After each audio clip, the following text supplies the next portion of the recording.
Okay, we're seeing the future, and what is this that I'm seeing? Well, what we're doing here is demonstrating a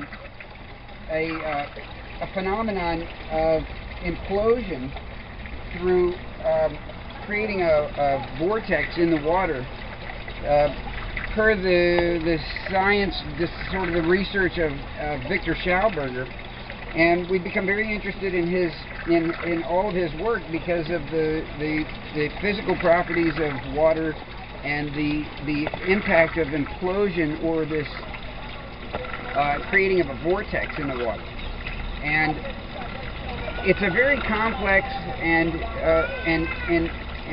intriguing concept, but essentially what happens when water is sent through a vortex and it's run through a copper funnel and a pipe is that you create all these forces in water that restructure the molecular polarity of the molecules in such a way that it makes nutrients, the minerals and such, more distributed in the water and more absorbable by the plants and the tissues of the plants, as well as humans if you drink water that's been run through a vortex. So we're applying that to our systems wherever there's a drop in the water from a vertical level, and because there's a lot of force that comes through there, and we also recognize and plan to study the effect of the implosion on microorganisms. So if there's somehow pathogens introduced to a system, E. coli, salmonella, although we don't use any animal manures in our system, there's a chance that, you know, manure bird or something would poop on the grass, and that could get in the system.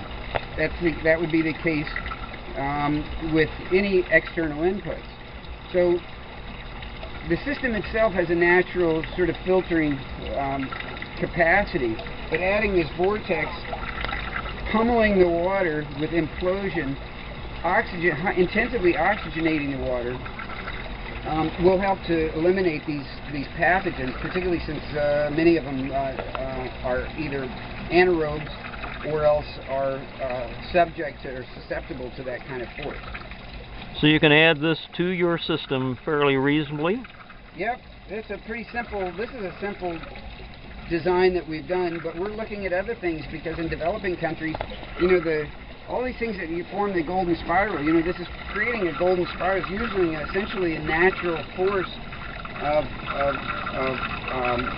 an earth force, universal force.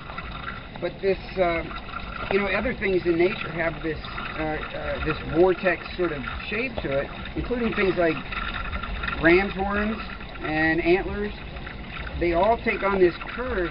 So we're interested in actually showing how in developing countries you can create a vortex that will do your water treatment, your water purification,